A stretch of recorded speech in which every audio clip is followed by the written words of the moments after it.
ఇక సెప్టెంబర్ వచ్చిందంటే చాలు విశాఖ తీరానికి రావాలంటేనే భయపడిపోతున్నారు టూరిస్టులు. ఎంజాయ్ చేద్దామని బీచ్కు వచ్చే సందర్శకులను అలలు వణికిస్తున్నాయి. సడన్ గా దూసుకొస్తున్న అలల్లో చిక్కుకుపోతున్నారు. దీంతో బీచ్లో సెక్యూరిటీ ఏర్పాటు చేయాలని కోరుతున్నారు టూరిస్టులు.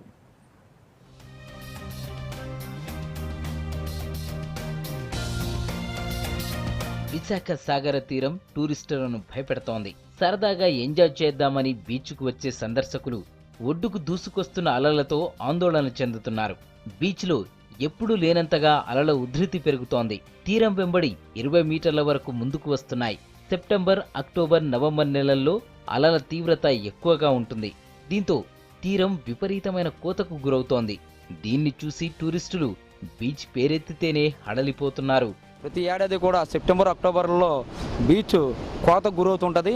వర్షాలు బాగా పడడం, దానివల్ల బీచ్లో ఫ్లోటింగ్ ఎక్కువగా ఉండడం, బీచ్ వాటర్ అంతా ముందుకు వచ్చి బాగా డ్యామేజ్ అయింది బీచ్. కావలసి మీరు అందరూ చూడవచ్చు. ఈ బీచ్ని పర్మనెంట్ ప్రాసెస్లో అటు పోర్టు అధికారులు, ఇటు కలెక్టర్ గారు కూడా చొరవ తీసుకొని ఈ యొక్క నివారణని పూర్తిగా పర్మనెంట్గా చేస్తే బాగుంటుందనేసి మా అభిప్రాయం. సెప్టెంబర్ నుంచి నవంబర్ వరకు తీరంలో ఇదే పరిస్థితి ఉంటుందంటున్నారు ఎక్స్పర్ట్స్.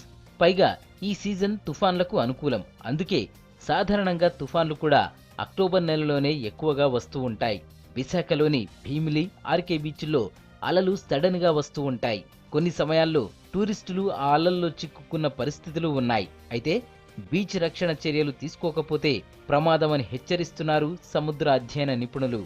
ఎప్పుడు కూడా సెప్టెంబర్, అక్టోబర్, నవంబర్ నెలలో వర్షాలు పడడం వల్ల వర్షాలు పడి సముద్రంలోకి ఈ నదుల్లో ఉన్నటువంటి మిగులు జలాలు చేరడం వల్ల ఈ సముద్రంలో ఉన్నటువంటి వాటర్ మరి ఎటు వెళ్ళలేనటువంటి అవకాశాలు ఉండడం వల్ల ఉదయం పూట, సాయంత్రం పూట సముద్రానికి హైటైడ్ రావడం వల్ల మరి ఎక్కడ పడితే అక్కడ మరి పోర్టు వాళ్ళు అడ్డంకులు కల్పించారు.